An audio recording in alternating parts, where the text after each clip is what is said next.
The air was thick with anticipation as I prepared for the launch.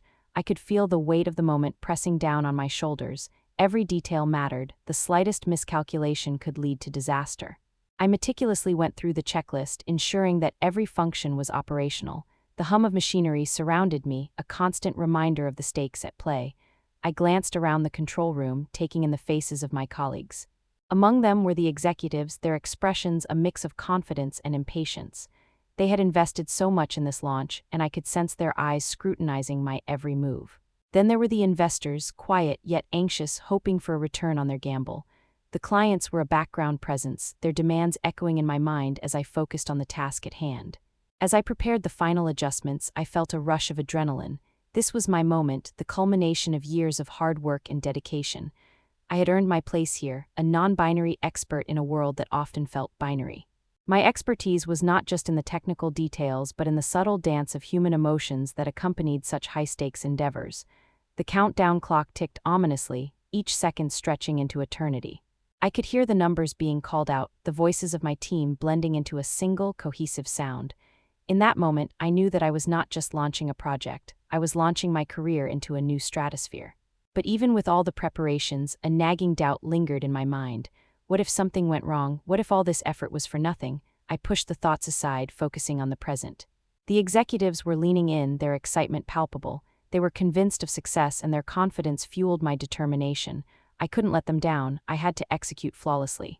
The preparations were almost complete, and I was ready to embrace the moment, unaware of the impending storm that would soon unravel everything I had worked for. But as the final checks were completed and the countdown reached its last moments, I felt a chilling premonition. Something was off, the data was fluctuating, and my instincts screamed for me to dig deeper. Yet the executives were too caught up in their optimism. The clock struck 0 and the launch initiated. But in the back of my mind, I couldn't shake the feeling that this was just the beginning of a far greater challenge than any of us had anticipated. The launch sequence initiated with a deafening roar, but instead of the expected surge of triumph, I was met with a creeping dread. The systems lit up and the monitors displayed graphs that surged wildly, erratically fluctuating in ways that made my heart race. My fingers danced over the controls as I attempted to assess the situation, but my mind was clouded with the weight of responsibility. "All systems nominal," one of the executives declared, his voice a stark contrast to the chaos unfolding on the screens. It was as if he was trying to will the reality to conform to his optimism. I could see the others nodding, some smiling, completely oblivious to the red flags flashing before us, but I wasn't convinced. The numbers didn't lie, and my instincts were screaming at me to intervene. I leaned closer to the screen, squinting at the data. The fluctuations could not be ignored. "Wait, there's something wrong," I tried to assert, but my voice was swallowed by the cacophony of excitement in the room. As I delved deeper into the technical readouts, I felt the tension in my chest tighten. The executives were still caught in their web of confidence, dismissing my concerns as mere jitters. They believed in the launch, in the potential it held, and in the image of success that we were all desperate to project. "We can't back out now," one of them insisted, his tone laced with impatience. "Everything looks fine on my end." "Let's stick to the plan," I swallowed hard, fighting against the rising tide of despair. I was outnumbered, and the weight of their expectation felt like a noose tightening around my neck. As the rockets ignited, I held my breath. The room erupted into cheers, but I remained silent, my heart pounding in my ears. The launch seemed to defy my expectations, soaring into the sky with grace and power. For a fleeting moment, I allowed myself to believe that perhaps I was wrong, that maybe the executives knew something I didn't. But then, as the rocket ascended, I noticed a flicker on the monitor, a flicker that turned into a full-blown alarm. My heart sank as I realized the truth. The trajectory was off. "No, no, no," I stammered, desperately trying to get their attention as the cheers faded into the background, replaced by a rising sense of panic.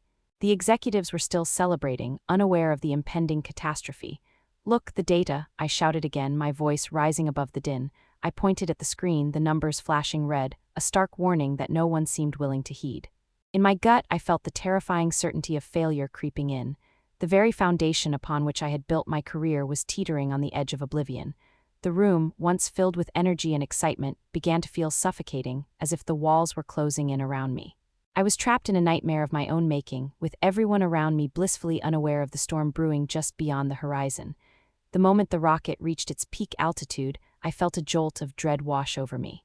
The systems began to malfunction and the alarms blared, each sound a harbinger of the chaos to come. My heart raced as I realized we were already too far gone. The launch had become a ticking time bomb, and there was nothing I could do to stop it. The executives finally turned towards me, the expressions on their faces shifting from triumph to confusion as they processed the alarms echoing through the control room. I could see the realization dawning on them, a mixture of disbelief and panic replacing their earlier confidence. The tide had turned, but it was too late. As I watched the screens flicker and the numbers spiral out of control, I felt the bitter taste of betrayal rise in my throat. I had warned them, but they wouldn't listen. Now we were all bound together in this impending disaster, and I was left grappling with the truth. I had poured everything into this moment, and it was all unraveling before my eyes. The chaos erupted around me like a storm breaking free from its confines. Alarms blared, lights flashed red, and the once electric atmosphere of triumph transformed into a cacophony of panic. I stood frozen, a spectator in a tragedy I had foreseen but was powerless to prevent. My heart pounded in my chest as I tried to process the reality. The launch was failing, and I had been too late to sound the alarm. In that moment, the executives' faces contorted from celebration to horror, their expressions mirroring my own internal tumult. They scrambled at the consoles, fingers flying over buttons and switches, trying to regain control. Their confidence, once so palpable, was now replaced by desperation. I could see them glancing at the monitors, their eyes widening in disbelief as the data continued to spiral out of control. "What the hell is happening?" one of them shouted, his voice barely audible over the din of alarms. I could feel the weight of their gaze turning towards me, as if I held the answers to this catastrophe. But I was just as lost as they were, trapped in a whirlwind of my own making. "I tried to warn you," I finally exclaimed, my voice strained as I fought back the rising tide of frustration and fear. The data was fluctuating. We needed to abort the launch, but my words felt hollow, swallowed by the chaos around us. I watched as panic set in. The room was filled with frantic movements, fingers pointing at screens, voices raised in confusion. It was a far cry from the orchestrated harmony we had envisioned. Every moment felt like an eternity, and I could feel the tension coiling tighter around my throat. I had put everything on the line for this launch, and now it was crumbling piece by piece. "Shut it down," one executive barked, but the command fell flat in the air. The systems were beyond our control, the rocket now a rogue entity soaring into the sky, carrying with it the weight of our collective failure. As the monitors displayed the chaotic trajectory of the rocket, I felt a sense of dread wash over me. The trajectory was steeply angled and the alarms were relentless. They were the harbingers of the disaster that was about to unfold. I had been a part of this, a cog in the machine, and now I was witnessing the repercussions of our hubris. In the midst of the chaos, I caught a glimpse of the investors' faces through the glass window. Their expressions mirrored the turmoil inside the control room, confusion, disbelief, and the dawning realization that their investments were slipping away. I had always felt the weight of their expectations, and now I could see the fear creeping into their eyes. I turned back to the screens, desperately searching for a way out, a glimmer of hope amidst the onslaught of alarms. But the data had become a blur of red, a stark contrast to the dreams we had spun around this launch. The reality was that we had danced too close to the sun, and now we were falling. With each passing second, the panic in the room escalated. I could hear voices shouting orders, but they felt disjointed, like a band playing out of tune. My mind raced, trying to formulate a plan, but the chaos was overwhelming. I was drowning in a sea of uncertainty, grappling with the consequences of decisions made long before the countdown began. Finally, the moment of truth arrived. The screens flickered and the alarms reached a fever pitch. I braced myself, knowing that the moment we had all feared was upon us. The rocket, our pride and joy, was veering off course, and there was nothing we could do to stop it. With one final, bone-chilling beep, the screens went dark and a heavy silence fell over the control room. It was as if the world had paused, holding its breath in anticipation of what was to come. I could barely process it, the culmination of years of hard work, the dreams of countless individuals, all reduced to ashes in an instant.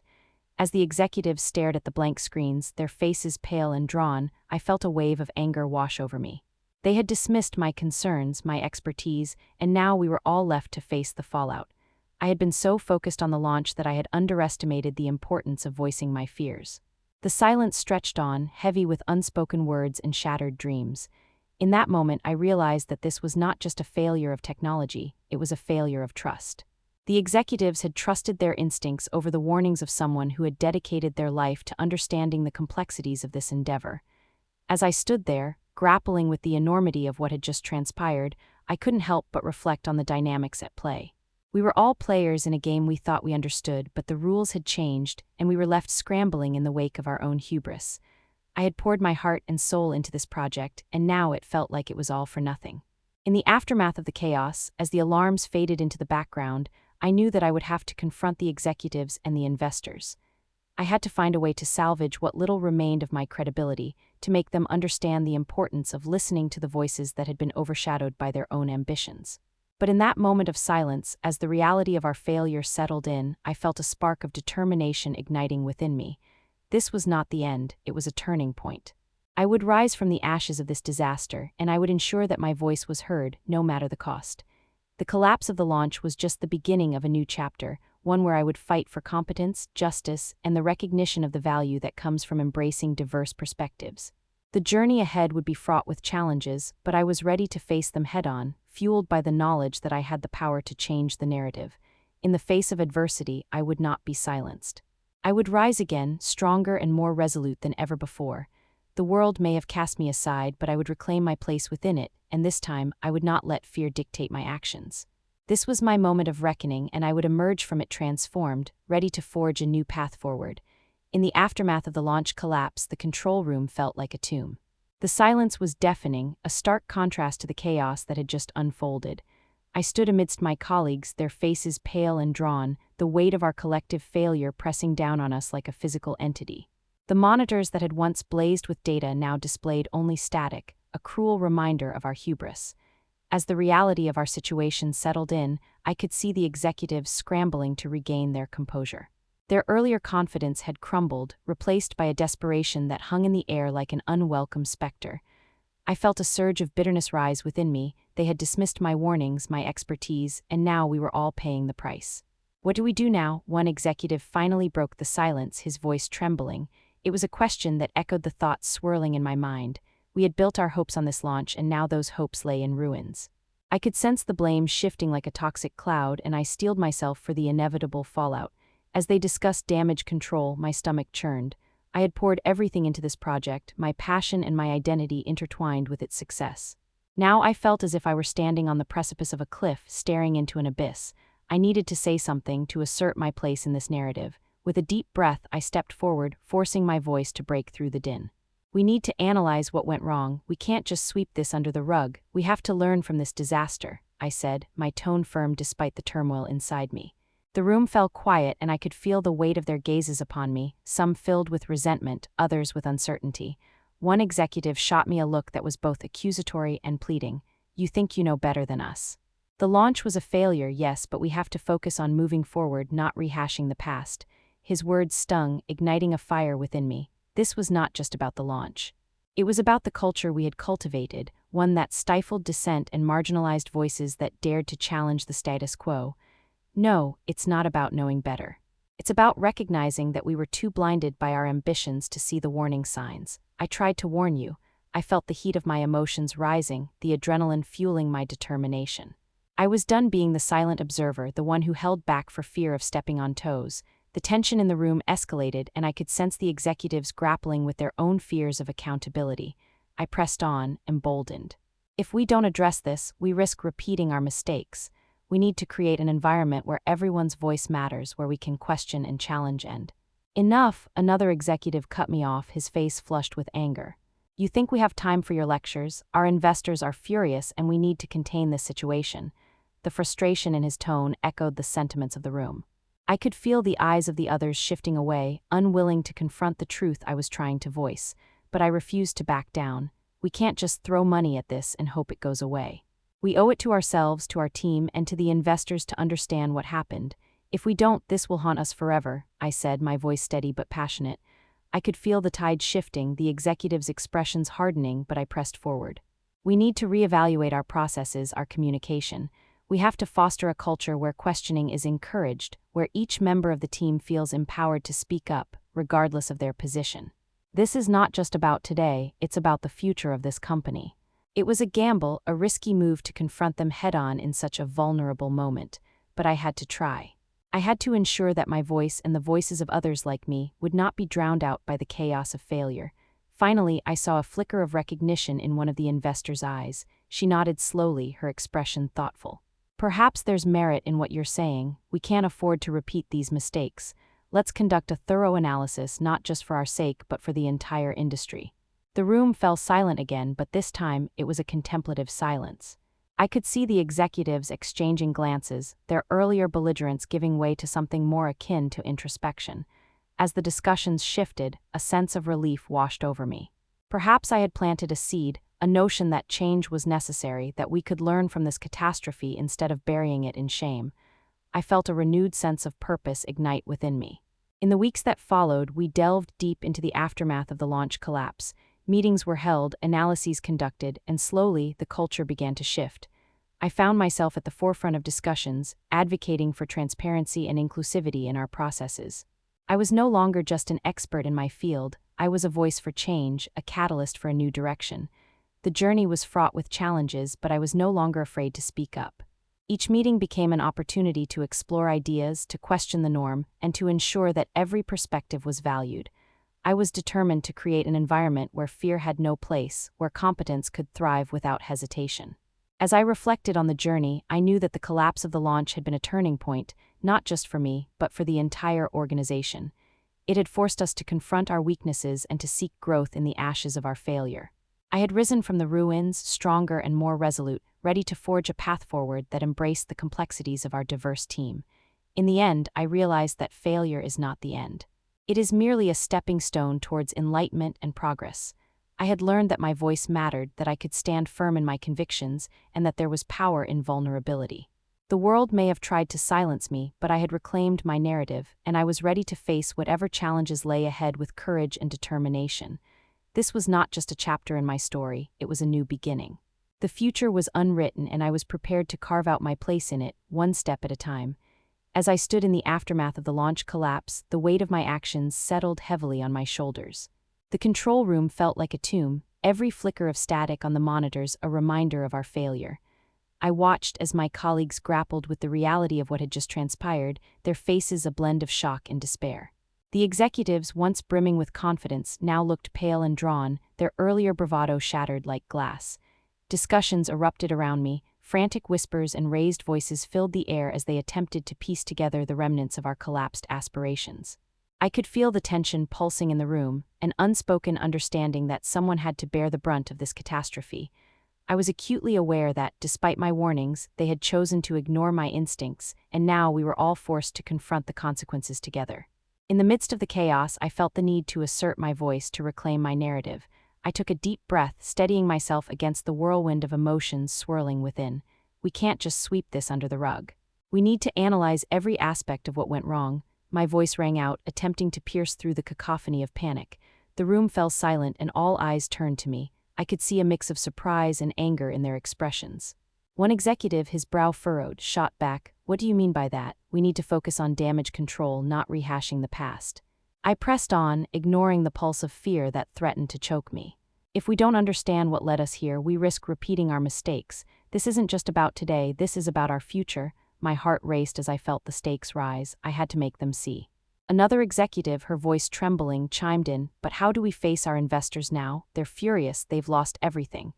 I could sense the desperation in her tone, the fear of accountability hanging heavily in the air.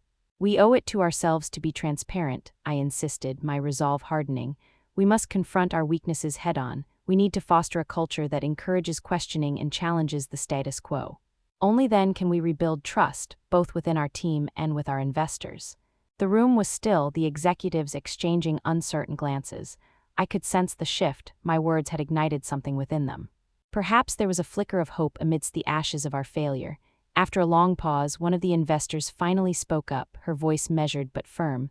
"Maybe we do need to look into this further. We can't afford to make the same mistakes again. A thorough analysis is essential for our survival." The executives nodded slowly, their expressions shifting from anger to contemplation. I felt a rush of relief. Perhaps I had made a breakthrough. This was not just about saving face, it was about learning from our failures and emerging stronger. As the discussions continued, I found myself at the forefront, advocating for change, pushing for a culture that valued every voice. Each meeting became a platform for exploration and dialogue, and I was no longer afraid to speak my mind. In the weeks that followed, we delved deep into the analysis of the launch collapse. We examined the data, the processes, and the communication breakdowns that had led us to this point. Slowly but surely, the culture began to shift. I watched as colleagues who had once been hesitant to speak up found their voices, sharing insights and challenging assumptions. I was no longer just an expert in my field, I was a catalyst for change. I felt empowered, fueled by the knowledge that my experiences could help shape a better future for our team. I was determined to create an environment where fear had no place, where competence could thrive without hesitation. As I reflected on the journey, I realized that the collapse of the launch had been a turning point, not just for me, but for the entire organization. It had forced us to confront our weaknesses and seek growth in the aftermath of